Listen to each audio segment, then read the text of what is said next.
Burial of Jacob. 50 Then Joseph fell on his father's face, and wept over him, and kissed him. 2 And Joseph commanded his servants the physicians to embalm his father. So the physicians embalmed Israel. 40 days were required for him, for such are the days required for those who are embalmed. And the Egyptians mourned for him 70 days.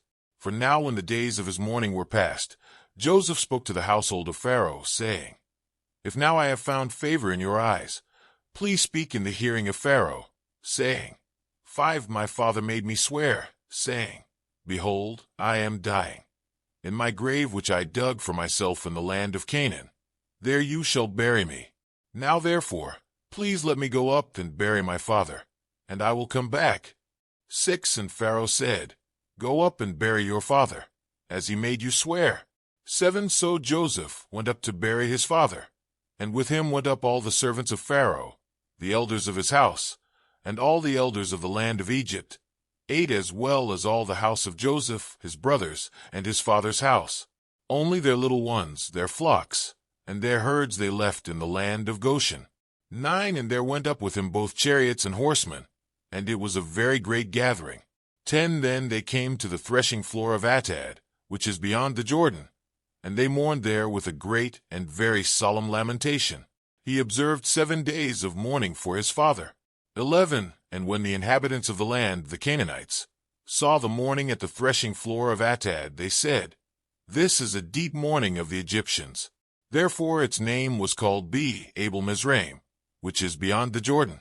12 So his sons did for him, just as he had commanded them.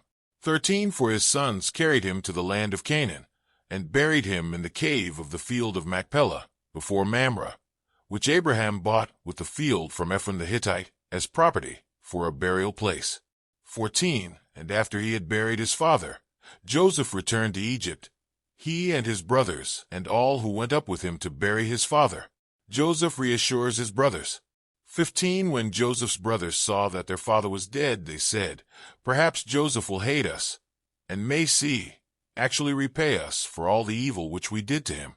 16 So they sent messengers to Joseph, saying, Before your father died he commanded, saying, 17 Thus you shall say to Joseph, I beg you, please forgive the trespass of your brothers and their sin, for they did evil to you. Now please, forgive the trespass of the servants of the God of your father. And Joseph wept when they spoke to him. 18 Then his brothers also went and fell down before his face, and they said, Behold, we are your servants. 19 Joseph said to them, Do not be afraid, for am I in the place of God? 20 But as for you, you meant evil against me, but God meant it for good, in order to bring it about as it is this day, to save many people alive. 21 Now therefore, do not be afraid. I will provide for you and your little ones. And he comforted them, and spoke kindly to them. Death of Joseph. 22 So Joseph dwelt in Egypt, he and his father's household. And Joseph lived 110 years. 23 Joseph saw Ephraim's children to the 3rd generation. The children of Machir, the son of Manasseh, were also brought up on Joseph's knees. 24 And Joseph said to his brethren, I am dying, but God will surely visit you, and bring you out of this land to the land of which he swore to Abraham, to Isaac, and to Jacob. 25 Then Joseph took an oath from the children of Israel, saying, God will surely visit you, and you shall carry up my bones from here. 26 So Joseph died, being 110 years old, and they embalmed him, and he was put in a coffin in Egypt. Footnotes: